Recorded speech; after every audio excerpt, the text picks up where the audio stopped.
प्रचंड आशीर्वाद दे रही है। भारत की जनता भली भांति जानती है। भगवान मानना है मोदी जी को, कहते हैं कि बिल्डोजर चला रहे हैं, कह सकते हैं कि दिव्य आत्मा है जब कचरा है तो आपने उनको क्यों लिया? क्षमाओ, गलती कर हो गई। हमने उनको गद्दार कहा, हमने उनको बिकाऊ कहा। मैं याचना जीतू पटवारी जी को, नकुलनाथ जी को, कमलनाथ जी को समझता हूँ। नमस्कार दर्शकों, आप देख रहे हैं प्रदेश तक और मैं हूं आपके साथ यश।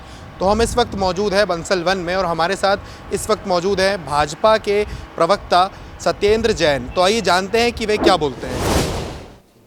तो जैसा कांग्रेस पार्टी बोल रही है कि मैनिफेस्टो में नया कुछ बीजेपी के पास बचा नहीं है, पुरानी चीज़ों को ही लेके वो चल रही है। उनके पास सिर्फ एक ही मुद्दा है, धर्म का मुद्दा, जिसको हथियार बना के वो लड़ना चाहती है। और बाकी उनके पास न रोजगार के लिए कुछ बचा है और न ही आगे आने वाले समय के लिए कुछ बचा है। देखिए, कांग्रेस किंग कर्तव्य विमूढ़ है। कांग्रेस पथ से विमुख हो गई है। कांग्रेस को नहीं समझ में आ रहा कि क्या रास्ता अपनाए।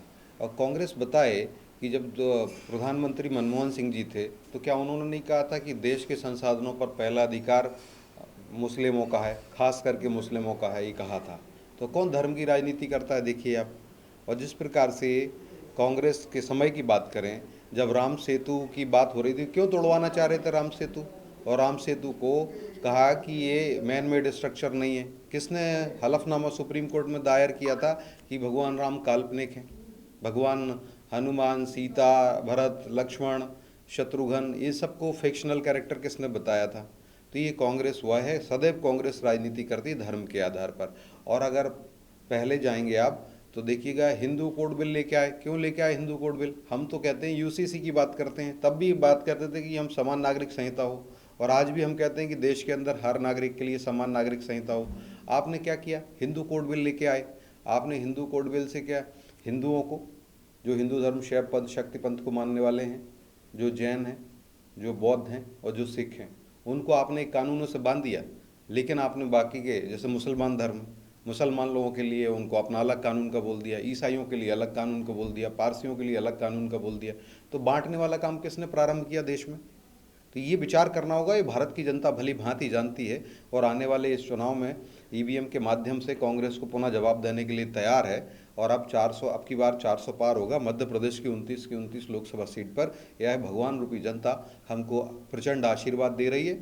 29 कमलों की माला खिलेगी। देश भर में 400 से अधिक कमलों की माला खिला करके और उस माला को प्रधानमंत्री मोदी जी के गले में डालने का संकल्प जनता ने लिया है। सर, जैसे कि अभी आपने जनता को भगवान रूपी बताया है, लेकिन जो कांग्रेस के प्रदेश अध्यक्ष जीतू पटवारी हैं, उन्होंने तो मोदी जी को कहा है कि जो भाजपा पार्टी है वो मोदी जी को भगवान मान रही है, बिल्कुल उनको हनुमान जी का दर्जा दे दिया है। इस पे क्या कहेंगे आप? देखिए, हमने जनता को भगवान माना है, मोदी जी को ये बात है, तो देखिए आत्मा परमात्मा बनती है, हमने अब सब जानते हैं धर्म में, तो क्यों नहीं दे सकते हैं। और उनके जो काम हैं, उन्होंने जितना पुण्यशाली कार्य किए हैं, उससे तो वो बिल्कुल हम कह सकते हैं कि दिव्य आत्मा है वो। और अगर कोई संज्ञा दे रहा है तो वो बिल्कुल अच्छी उचित है। लेकिन जीतू पटवारी जी, आप जरा अपना देखिए, मध्य प्रदेश के अंदर आप अगर जितने भी प्रदेश अध्यक्ष हैं उनमें सबसे असफल प्रदेश अध्यक्ष कोई होंगे, उस काले इतिहास में आपका नाम सर्वप्रथम आएगा। आप मध्य प्रदेश के कांग्रेस रूपी हलके को सही प्रकार से नहीं संभाल पा रहे हो। नेतागण लाखों की संख्या में कांग्रेस छोड़ चुके हैं। तो मध्य प्रदेश के आप एक असफल पटवारी सिद्ध हुए हैं कांग्रेस के, आपको तो त्यागपत्र देना चाहिए। लेकिन आप त्यागपत्र दे नहीं रहे। मैं आपके माध्यम से आपके केंद्रीय नेतृत्व को भी जगाना चाहता हूं, शायद कुंभकर्णी नींद में सो रहा है, सुप्त अवस्था में है, कृपया जागे और संज्ञान ले, क्योंकि कांग्रेस तेल लेने जा रही है। आपके अनुसार ही, आपके ही स्टेटमेंट रहा है, वो मध्य प्रदेश के अंदर वही स्थिति हो रही है। और आप कहते हैं कि बिल्डोजर चला रहे हैं, समतलीकरण कर रहे हैं, तो आप अपने कांग्रेसी नेताओं पर समतलीकरण करने लगते हो।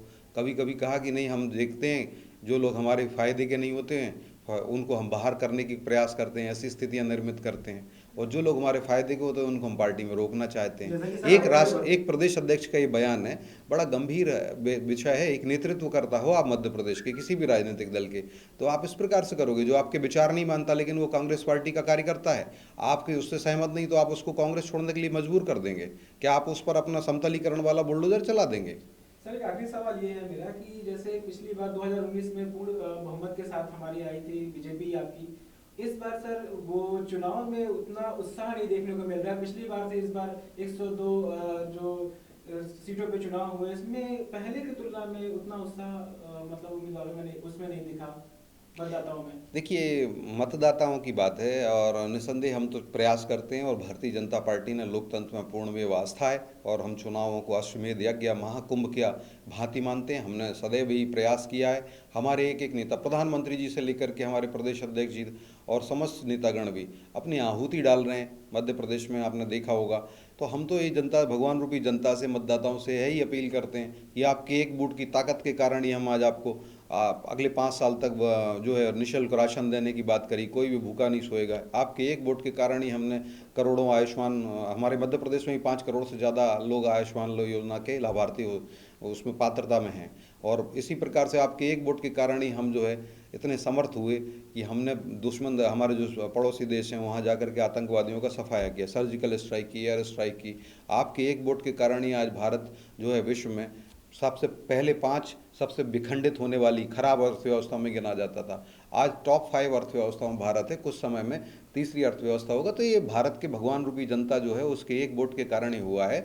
इस प्रकार से देखिए, धारा 370 का हमने एब्रोगेशन किया तो धारा 370 को हटाया है तो ये भगवान रूपी जनता के एक वोट के कारण ही संभव हुआ है।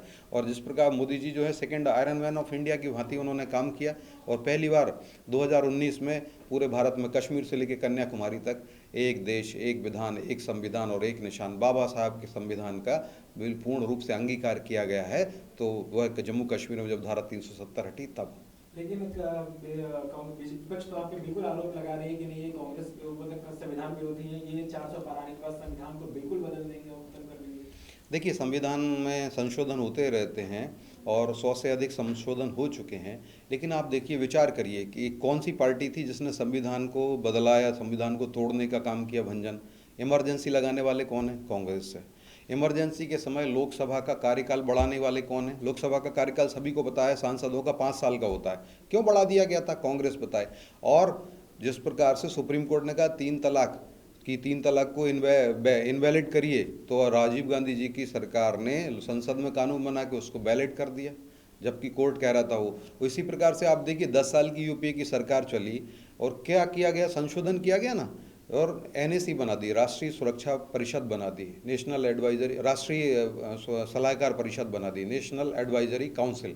और नेशनल एडवाइजरी काउंसिल का चेयरमैन किसको बनाया? सोनिया गांधी को बनाया।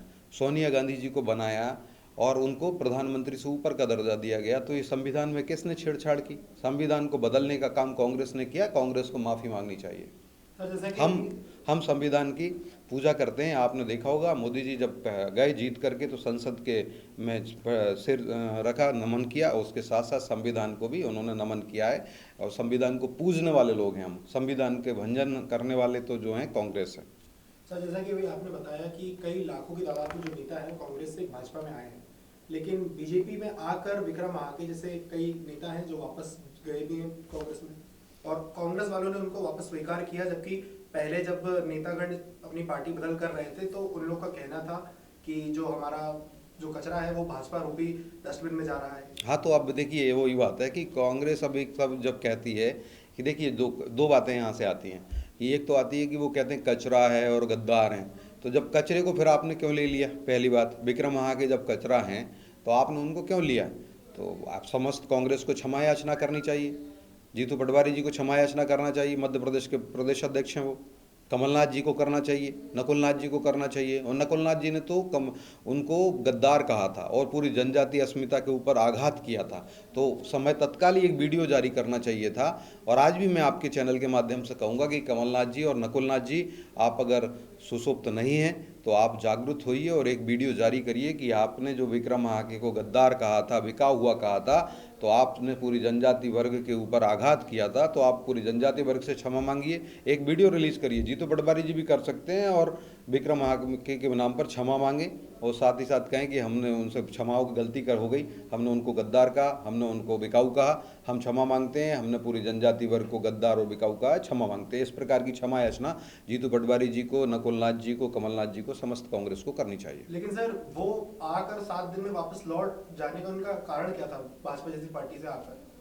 देखिए ये तो वही बताएंगे और लेकिन बात ये बताएं, लाखों कार्यकर्ता कांग्रेस छोड़े हैं, कांग्रेस को तो जीतू पटवारी जी को इन सबको त्यागपत्र देना चाहिए। और जिस प्रकार से मैं कहूँ कि अभी कांग्रेस में जो बुलडोजर चला रहे हैं, तो जीतू पटवारी जी बुलडोजर चला रहे हैं, कांग्रेस को अपने संज्ञान लेना चाहिए। एसोसिएशन ऑफ डेमोक्रेटिक रिफॉर्म की रिपोर्ट क्या कहती है, लगभग 15 के करीब मुख्यमंत्रियों ने कांग्रेस को त्याग दिया है।